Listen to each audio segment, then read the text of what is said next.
स्वागत है आपका स्ट्रीम एंड चिल चैनल पर। आज हम आपके लिए लेकर आए हैं एक ऐसी फिल्म की कहानी जो आपको अंदर तक हिला देगी। जापानी हॉरर फिल्म ऑडिशन। अगर आप सस्पेंस और थ्रिल के फैन हैं तो ये वीडियो आपके लिए है। चलिए बिना किसी देरी के शुरू करते हैं। ऑडिशन 1999 में रिलीज हुई एक जापानी सस्पेंस और हॉरर फिल्म है जिसका निर्देशन ताकाशी माइक ने किया है। यह फिल्म एक साधारण प्रेम कहानी से शुरू होती है लेकिन धीरे धीरे एक भयावह और डरावने हॉरर में बदल जाती है। इसकी कहानी में सस्पेंस, रोमांच और चौंकाने वाले ट्विस्ट भरे हुए हैं जो दर्शकों को अंत तक बांधे रखते हैं। फिल्म की शुरुआत शिगेहारू ओयामा रयो इशिबाशी से होती है जो एक मिडिल एज आदमी है। 7 साल पहले उसकी पत्नी की बीमारी के कारण मृत्यु हो गई थी। अब उसका 17 साल का बेटा शिगेहिको उसे फिर से डेटिंग करने के लिए प्रेरित करता है ताकि उसके पिता अकेले न रहें और खुश रह सकें। ओयामा का अच्छा दोस्त योशिकावा, जो एक फिल्म निर्माता है, एक अनोखा सुझाव देता है। वह कहता है कि वे एक नकली ऑडिशन आयोजित करेंगे जिसमें वे लड़कियों को कहेंगे कि यह एक फिल्म के लिए ऑडिशन है, लेकिन असल में यह ओयामा के लिए पत्नी चुनने का प्लान है। ओयामा को यह योजना सही लगती है और वे ऑडिशन की तैयारी शुरू कर देते हैं। ऑडिशन के दिन ओयामा और योशिकावा कई युवतियों का इंटरव्यू लेते हैं। उनमें से एक लड़की असामी यामाजाकी ईही शिना ओयामा का ध्यान आकर्षित करती है। उसके रिज्यूमे में लिखा होता है कि वह बैले डांसर थी, लेकिन एक चोट के कारण उसे अपने सपनों को छोड़ना पड़ा। वह बताती है कि उसके परिवार में कोई नहीं है और वह अकेली रहती है।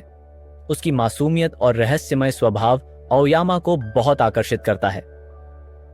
असामी से पहली मुलाकात के दौरान वह अपनी मासूमियत और सादगी से ओयामा को प्रभावित करती है। उसके चेहरे की मुस्कान और उसकी आंखों की गहराई में कुछ ऐसा होता है जो ओयामा को उसकी ओर खींचता है। ओयामा उसकी तरफ बहुत जल्दी आकर्षित हो जाता है और उसे लंच पर जाने का निमंत्रण देता है। ओयामा और असामी की पहली मुलाकात के बाद उनकी दोस्ती गहरी होती जाती है। असामी अपनी बातों में बहुत शांत और सौम्य रहती है, लेकिन वह अपने अतीत के बारे में बहुत कम बताती है। जब भी ओयामा उसके बारे में जानने की कोशिश करता है, असामी बात को घुमा देती है और कुछ भी स्पष्ट नहीं बताती। यह अजीब व्यवहार ओयामा के दोस्त योशिकावा को संदिग्ध लगता है और वह ओयामा को सतर्क रहने की सलाह देता है। हालांकि ओयामा असामी के प्यार में इतना अंधा हो जाता है कि वह अपने दोस्त की सलाह को अनसुना कर देता है। एक दिन ओयामा असामी के साथ एक होटल में कुछ समय बिताने का फैसला करता है। होटल के कमरे में असामी अचानक शांत हो जाती है और कहती है, तुम्हारे साथ रहकर मुझे बहुत अच्छा लगता है, लेकिन तुम मुझसे भी कुछ छुपा रहे हो। यह बात सुनकर ओयामा थोड़ा असहज हो जाता है, लेकिन वह असामी को प्यार से देखता है और उसे समझाने की कोशिश करता है। अचानक असामी कहती है, मैं तुम्हारे दिल में अपनी जगह पक्की करना चाहती हूं। इसके बाद वह कमरे से निकल जाती है और ओयामा को उलझन में छोड़ देती है। असामी का व्यवहार दिन ब दिन अजीब होता जाता है। जब ओयामा उसे फोन करता है तो वह तुरंत जवाब नहीं देती। एक सीन में असामी अपने अपार्टमेंट में अकेली बैठी होती है। उसके सामने एक बड़ा काले रंग का बैग रखा होता है जिसमें कुछ हलचल होती है। यह सीन दर्शाता है कि असामी के अंदर कुछ गहरे और खतरनाक रहस्य छुपे हैं। एक अन्य सीन में ओयामा असामी से मिलने उसके अपार्टमेंट जाता है।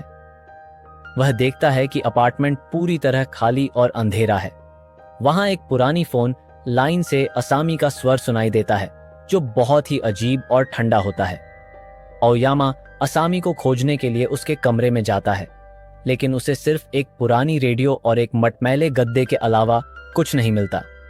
इससे उसकी बेचैनी बढ़ जाती है, लेकिन वह अब भी असामी के प्यार में इतना डूबा हुआ होता है कि वह सब कुछ नजरअंदाज कर देता है। एक और सीन में ओयामा को असामी के घर पर कई पुराने अखबार के टुकड़े मिलते हैं। उन पर किसी आदमी की तस्वीर और उसके शरीर के कई अंगों के कटे हुए हिस्सों की खबर होती है।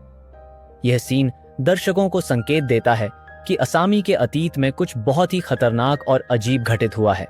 एक रात ओयामा अचानक असामी के घर जाता है और वहां उसे एक कमरे में एक बड़ा सा बैग मिलता है। वह बैग हिल रहा होता है और जब वह उसे खोलता है तो अंदर एक आदमी को बेहद बुरी हालत में देखता है। उसके शरीर के अंग कटे हुए होते हैं और वह आदमी बहुत दर्द में होता है।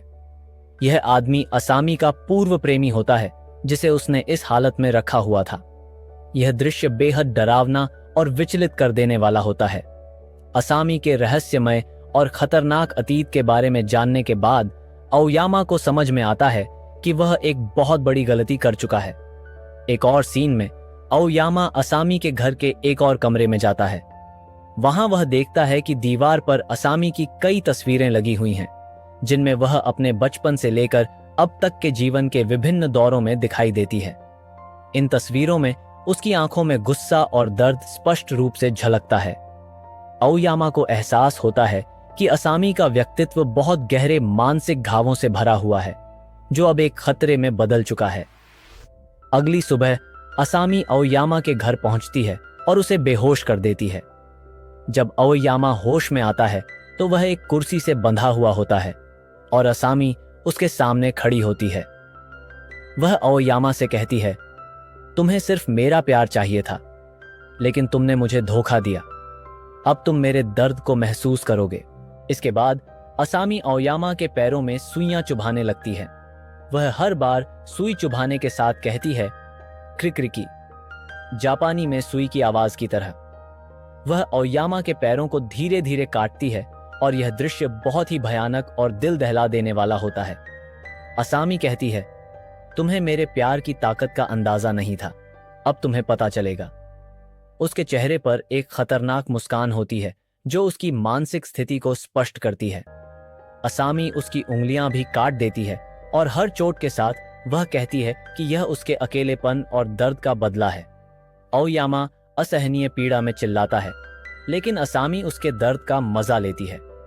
इस सीन में असामी की आंखों में एक प्रकार की मानसिक बेचैनी और संतुष्टि का अजीब सा मिश्रण होता है। असामी की क्रूरता के बीच अओयामा का बेटा शिगेही घर लौटता है। वह अपने पिता को इस हालत में देखकर घबरा जाता है। वह तुरंत असामी को रोकने की कोशिश करता है और एक संघर्ष के बाद वह उसे सीढ़ियों से नीचे गिरा देता है। गिरने से असामी की गर्दन टूट जाती है और वह जमीन पर पड़ी होती है। उसके शरीर में हल्की सी हरकत होती है। मरते समय असामी बड़बड़ाती है, मैंने सिर्फ प्यार चाहा था, कोई भी मुझे समझ नहीं पाया। उसकी आंखों में अब भी वही अजीब सी चमक होती है जो पहले अओयामा को आकर्षित करती थी। मरते हुए भी असामी की आंखें गहरी और भावनात्मक दिखती हैं, जैसे वह अब भी अपनी दुनिया में बंद है, एक ऐसी जगह जहां दर्द और प्रेम का अजीब मिश्रण है। शिगेहिको और अओयामा के लिए एक और बड़ा झटका तब आता है जब पुलिस मामले की जांच करती है और असामी की पिछली जिंदगी के और रहस्य सामने आते हैं। पुलिस को पता चलता है कि असामी का बचपन बहुत ही कठिन और त्रासद था। उसकी मां ने उसे बहुत छोटी उम्र में छोड़ दिया था और उसके सौतेले पिता ने उसके साथ दुर्व्यवहार किया था। एक और दृश्य में पुलिस एक पुरानी बैले अकादमी का पता लगाती है जहां असामी ने प्रशिक्षण लिया था। अकादमी का एक रिटायर्ड डांस टीचर जो अब बहुत ही बूढ़ा और अपाहिज है, उन्हें बताता है कि असामी एक बेहद प्रतिभाशाली बैले डांसर थी, लेकिन वह एक बेहद अजीब और एकाकी लड़की भी थी। वह कहता है कि असामी के पैरों पर जलने के निशान थे जो उसके साथ हुए दुर्व्यवहार का संकेत थे। वह अपने दर्द को अपनी नृत्य में व्यक्त करती थी, लेकिन उसकी आंखों में हमेशा एक गहरी नफरत और गुस्सा रहता था। फिल्म ऑडिशन केवल एक हॉरर और सस्पेंस कहानी नहीं है, बल्कि यह एक गहरे सामाजिक मुद्दे को भी उजागर करती है। यह फिल्म दिखाती है कि कैसे समाज में अकेलापन, दर्द और भावनात्मक जख्म इंसान को एक ऐसी स्थिति में पहुंचा सकते हैं जहां वे किसी भी हद तक जा सकते हैं। तो दोस्तों, कैसी लगी आपको ऑडिशन की ये चौंकाने वाली कहानी? अगर वीडियो पसंद आया हो तो लाइक करें और चैनल स्ट्रीम और चिल को सब्सक्राइब करना ना भूलें। अगली वीडियो के लिए कमेंट्स में बताएं कि कौन सी फिल्म पर बात करें। तब तक स्ट्रीम करते रहिए और चिल करते रहिए।